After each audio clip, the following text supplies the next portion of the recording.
Hello, আসসালামু আলাইকুম। Welcome to my content. কেমন আছো বন্ধুরা? আশা করি ভালো আছো তোমরাও। আমিও তোমাদের দোয়া ভালো আছি।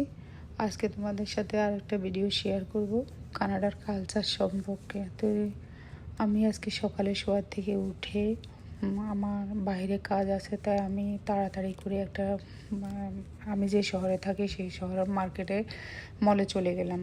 আমার কিছু কেনাকাটা আছে, কী জন্য কেনাকাটা সেটা তোমাদেরকে বলবো। তারপরে আমি মার্কেটে মলে গিয়ে দেখো তোমাদেরকে একটু এদিক সেদিক করে দেখাচ্ছি, যাতে মার্কেটের ভিতরে কেমন তোমাদেরকে দেখাতে পারে, শেয়ার করতে পারে, সেই কারণে মোবাইলটা এদিক ওদিক দিয়ে তারপর দেখাচ্ছি।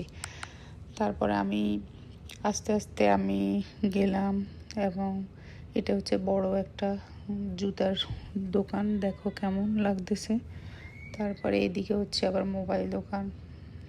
সবশেষে আমাদের যে আমি আসলে আমার ছোটো ছেলে গ্র্যাজুয়েশন কমপ্লিট করবে, তার জন্য আমি কোট স্যুট কেনার জন্য আর কি স্যুট কেনার জন্য আমি বাইরে হয়েছি। তো এই ফাইনালি আমরা দোকানে চলে আসলাম। এটা হচ্ছে এটা এটা একটা, তারপর আমাদের দোকান এখনও আসে নাই। তারপরে এটার পিছনে সম্ভবত দোকানটা। তারপরে আমরা আস্তে আস্তে চারপাশে দেখতেছি, দোকানটা কোথায় খুঁজে পাচ্ছি না। এখানে যে হাই কোয়ালিটি যে স্যুটটা, ওটার জন্যে মানে ঘুরতেছি। তারপরে অবশেষে এইখানে পেয়ে গেলাম। এই যে তারা 50% ডিসকাউন্ট দিচ্ছে। তারপরে আমরা দোকানটাতে ঢুকলাম। অনেক কোনটা চুজ করবো, চোখে মানে দাদা পড়ে গেছে। তখন কী করবো, আর আমার ছোটো ছেলে আসলে আসতে পারে নাই, সে কাজে ছিল। তারপরে তাকে আমি ফোন করলাম, তুমি কোন কালারটা চুজ করবে। তখন সে আমাকে বললো যে আম্মু ব্ল্যাক কালারটা। তারপর ব্ল্যাক কালার খুঁজতেছি এখন, ভালো মানের ভালো কাপড়ের, তো সেটা তো পাওয়া লাগবে, কিন্তু সেটা সাইজে হলে হচ্ছে না। তারপরে এই কোটটা আমি আমার ছেলেকে আমি স্ক্রিনশট দিয়ে পাঠাই, তারপরে সে চুজ করে এই কোটটা। তারপর আমরা এইটা সবসময় তার একটু কালো পছন্দ, তাই এইটাই নিয়ে নিলাম। তারপরে এটা আমি আমার ছেলেকে বললাম যে এটা নিলে কেমন হয়। তারপরে এটা নিয়ে নিল। তারপরে এটার মেমো করতে গেল। আর এদিকে আবার আমার ছেলেও ছোটো ভাইয়ের গ্র্যাজুয়েশনে অ্যাটেন্ড হবে। তো ওই প্রোগ্রামে যাওয়ার জন্য তারও প্রিপেয়ারের জন্য একটা কোটের দরকার। সে কিন্তু গত বছরও নিছে, মাঝখানেও নিছে, এখন আবার বলে যে সে কোট নেবে। তখন আমি তো আর না করতে পারলাম না। তখন সে বলে যে তার এই দোকানটাতে মানে তার পছন্দ হচ্ছে না, তার আরও বড় একটা শপ আছে, সেটা খুবই এক্সপেন্সিভ, কিন্তু সে ওখান থেকে নেবে। যাক, আমি আমার জন্য কিছু কেনার জন্য একটা দোকানে গেলাম। তারপরে এই দোকানে চলে আসলাম। আমি বললাম যে তুমি ওই দোকানে যাও, আমি আসতেছি, তুমি চুজ করো, আমি আসতেছি। পরে আমি ওই দোকানে গিয়ে দেখি যে আমার পছন্দ হচ্ছে না, কারণ বেশি এক্সপেন্সিভ। তারপরে আমি চলে এলাম এই দোকানে।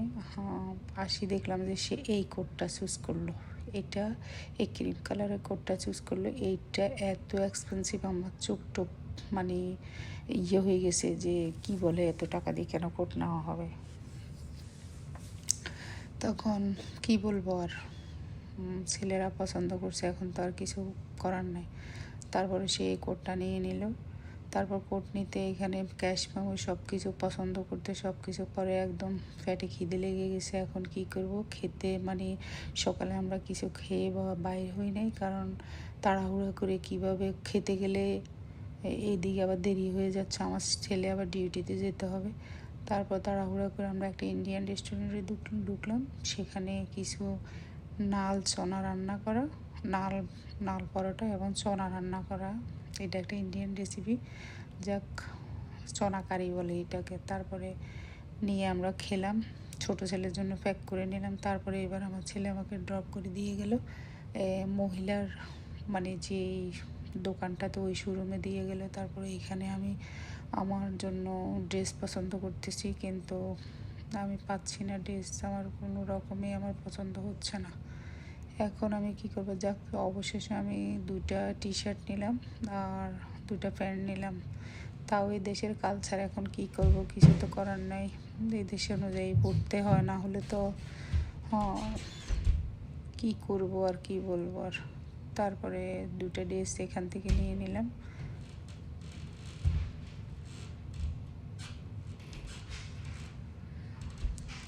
তারপরে ফাইনালি আমার কেনাকাটা শেষ। এবার আমি বাসার দিকে রওনা হলাম। তারপরে আমি আস্তে আস্তে বাসায় চলে আসলাম। তো আজ এই পর্যন্ত বন্ধুরা, দেখা হবে অন্য কোনো ভিডিওতে। Bye bye.